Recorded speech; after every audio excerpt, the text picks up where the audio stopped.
Welcome to this custom-tailored deep dive. Mm. We are so glad you are joining us today. You've provided us with a truly fascinating set of sources to explore, centered around a really comprehensive look at it, the history, the mythology, and, well, the incredibly enduring modern legacy of the Amazons. Yeah, it's a brilliant topic. It really is.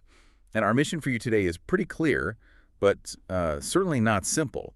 We're going to unearth the truth behind these legendary female warriors of Greek mythology. Yeah. We want to separate the ancient fiction from some genuinely stunning, dirt under the fingernails archaeological facts. It's the best kind of facts. Right. And ultimately, we want to show you exactly why this ancient concept of the warrior woman still resonates so powerfully in our world today. It is quite the journey from the ancient Mediterranean to the modern era, and I cannot wait to get into it. I'm ready when you are. To really understand the sheer impact of the Amazons, we have to set the stage by looking at how the classical world actually defined them. Right, because it wasn't just a generic term. Exactly. In the ancient Greek mindset, the Amazons were a society entirely unlike any other. They were a fiercely independent culture made up entirely of female warriors and hunters. Like legendary for their physical agility. Yes, their tremendous strength, their unmatched archery, and their masterful equestrian skills. But what really set them apart in the minds of the ancient Greeks was their social structure. This was a society strictly closed to men. They raised only their daughters. And if they had sons. Whenever they had sons, those boys were just returned to their fathers. Wow. Yeah, the Amazons only socialized with the men briefly, purely for the purpose of reproduction. It was a complete radical inversion of the patriarchal world the ancient Greeks lived in. Okay, let's unpack this, because if we are going to talk about the Amazons, we have to talk about the name itself. The ancient Greeks attached a rather gruesome, almost body horror etymology to the word, didn't they? They certainly did. The popular folk etymology back in ancient times was that the word Amazon came from the Greek phrase amazos, which literally translates to breastless. Wait, breastless. Why on earth would they call them that? Well, the ancient writers really ran with this idea to explain their martial prowess. You have the ancient writer Marcus Justinus making this horrifying claim that Amazons actually had their right breast cut off or burnt out as children. Oh my God. Yeah, supposedly so they could better shoot a bow and throw a javelin without it getting in the way. That sounds absolutely excruciating. It does. And then you have Philostratus adding to the myth, claiming that Amazon babies were purposefully not fed on the right breast just to stunt its growth. It's a wildly vivid, very graphic image that got completely baked into their mythology. But is there any truth to it at all? None whatsoever. It is completely false. Good, right. Adrian Mayer and a host of modern scholars point out that this false etymology most likely birthed the entire physical myth of mutilation. If you look at the archaeological records, specifically the thousands of ancient Greek artworks, the pottery, the sculptures, the friezes that depict Amazon, Both, right. they are always represented with both breasts intact. Often one is covered by clothing or a piece of armor, but there is absolutely no indication in any ancient art of this mutilation practice.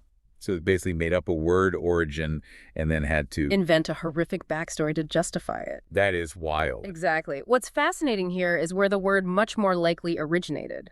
Linguists point to the Iranian word Hamazon, which very simply means warriors. Okay, that makes a lot more sense. Right. There is also another proposed Iranian phrase, Amajana, which translates to virility killing. So if we look at the linguistics, it is highly probable that a simple historical misunderstanding of a foreign word completely warped the physical image of these women for millennia. A giant game of telephone. Yeah, exactly. The Greeks heard a foreign word for warrior, shoehorned it into their own language to mean breastless, and then invented that gruesome backstory to make it make sense. It's amazing how a simple translation error turns into a multi-millennia myth about self-mutilation.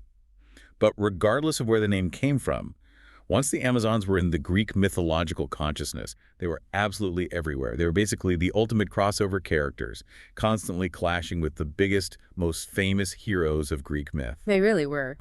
The epicenters of these stories were usually placed at the very periphery of the known world, most famously at Themyscira on the banks of the Thermodon River, where the Amazon queens allegedly ruled. Right, and you just have to look at the roll call of heroes they fought. Let's start with Heracles. His ninth labor was to travel to Themyscira and retrieve the magic belt of the Amazon queen, Hippolyte. But the sources say this wasn't supposed to be a massive battle, right? That's the tragic part of the myth. According to the original stories, neither side initially wanted a fight. Heracles arrived with his men. Hippolyte actually respected his strength and reputation, and she was ready to freely give him the belt. So what went wrong? A misunderstanding. One orchestrated by a meddling goddess, Hera, who disguised herself as an Amazon and spread a rumor that Heracles was kidnapping the queen. That sparks a massive battle. It ends in a tragic, lethal clash where Heracles kills Hippolyte to get the belt. It's such a chaotic escalation. Yeah. And that encounter seems to set a precedent for how the Amazons function in Greek storytelling, doesn't it? It absolutely does. They are consistently used as the ultimate measuring stick for Greek heroes. Yeah. If you want to prove your hero is the absolute best, you have him face an Amazon. You see this perfectly with Theseus, the mythical founder hero of Athens. What happens with Theseus?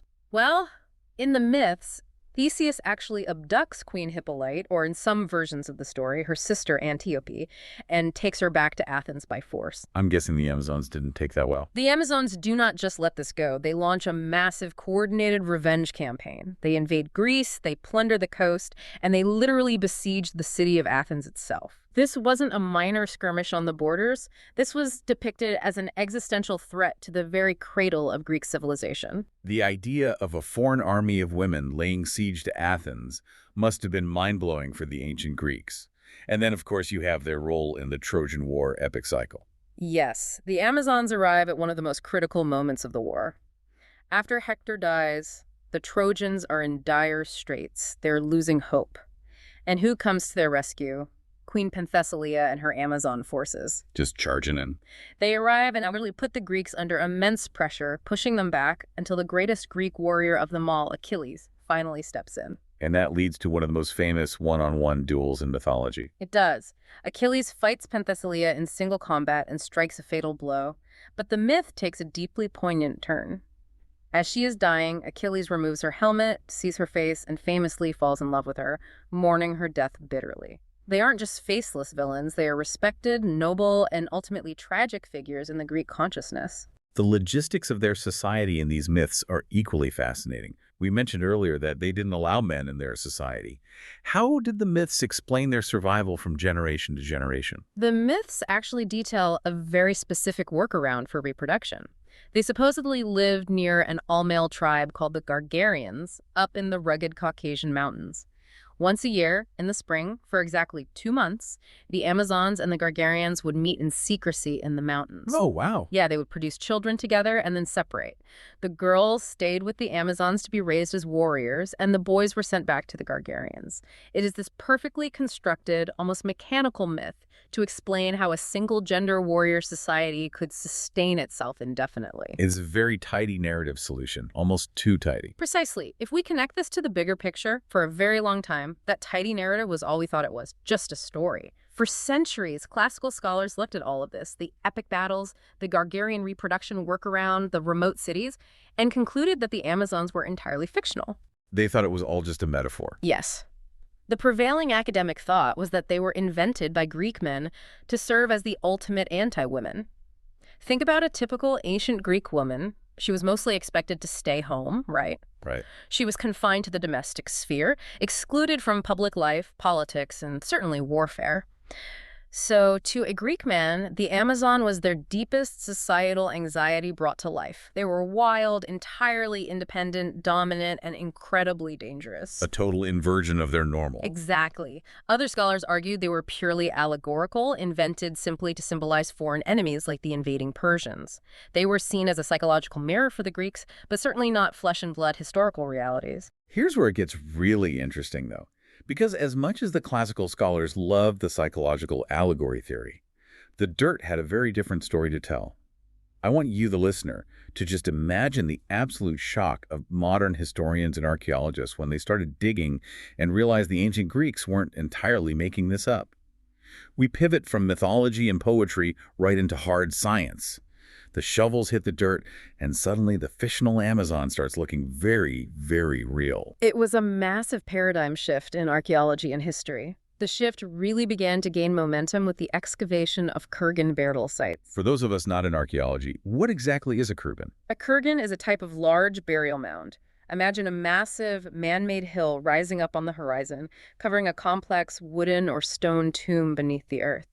Archaeologists started excavating these kurgans stretching across the vast Eurasian steppes. When we talk about the steppes, we aren't talking about city dwellers like the Greeks. Think of an ocean of grass-vast, rolling plains stretching all the way from the Black Sea in modern-day Ukraine, straight across Russia and into Mongolia. And who was building these mounds? This was the territory of the Scythian and Sarmatian horse cultures. These were nomadic peoples who dominated the steppes for centuries. They were practically born in the saddle. And when archaeologists started cataloging the skeletal remains and grave goods inside these kurgans, the statistics they uncovered were completely staggering. What kind of numbers are we talking about here? In the lower Don and Volga River regions, about 20% of the warrior graves contain women. 20%. Yes, and these women weren't buried with domestic items. They were dressed for battle, buried with the exact same weapons as the men. And it gets even more pronounced with the Sarmatians, who came a bit later. Up to 25% of their military burials were armed women, buried alongside bows, arrows, spears, and horse riding gear. So 1 in 4 warriors in some of these burial grounds were women. That is a fundamental rewriting of how we view ancient warfare. And to really bring this data to life, we don't even have to look that far back into the archives. There are incredibly recent specific discoveries that paint a vivid picture. I'm thinking of the dig in 2019, right? Yes, the 2019 discovery near Voronezh in southwestern Russia. Archaeologists uncovered a remarkably preserved kurgan. It wasn't just a single isolated warrior, it contained multiple generations of Scythian female warriors buried together. That's incredible. We are talking about 4 women ranging from a young teenager to an older adult in her late 40s or 50s. They were buried in exquisite golden headdresses called kalathos and fully armed for combat with iron arrowheads, spears, and horse stack.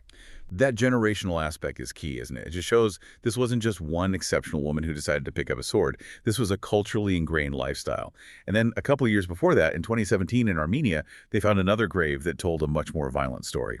The Armenian discovery is one of the most compelling pieces of evidence we have. They found the grave of an Iron Age woman in her 20s, initially buried with beautiful jewelry, which might suggest a traditional aristocratic burial. But when bioarchaeologists examined her skeleton, the bones told a brutal story of a life spent in active combat. What did the bones actually show? Her skeletal structure showed the exact musculature and the specific traumatic injuries of a horseback warrior who saw frequent, heavy battle.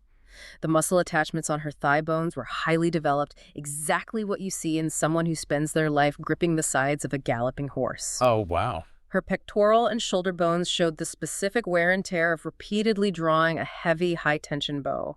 And most strikingly, they found an iron arrowhead physically embedded in her leg alongside healed sword cuts to her pelvis. She lived, fought, and died on the battlefield. It's incredible to just picture that. Those discoveries are profound because they completely anchor the myth in reality. When we look at those bones, we are looking directly at the inspiration for the Amazons. When you connect the dots of the Scythian and Sarmatian lifestyle, it makes perfect practical sense. Right, because their lifestyle demanded it. Exactly. These were nomadic, horse-centered cultures. In a nomadic society, everyone has to pull their weight.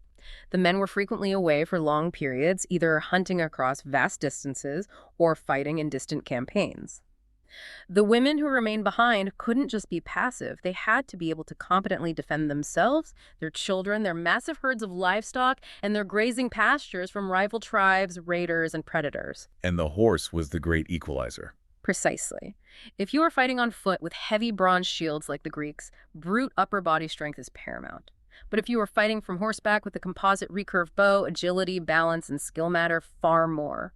A well-aimed arrow fired by a woman on a galloping horse is just as lethal as one fired by a man. So it wasn't some mythical ideological matriarchy designed to spite men, as the Greeks imagined. It was a purely practical, harsh survival lifestyle on the steppes. Yes. But you can easily see how Greek explorers, colonists, or traders venturing to the edges of the Black Sea, encountering these fierce, horseback-riding, bow-wielding women, would be both deeply terrified and intensely inspired.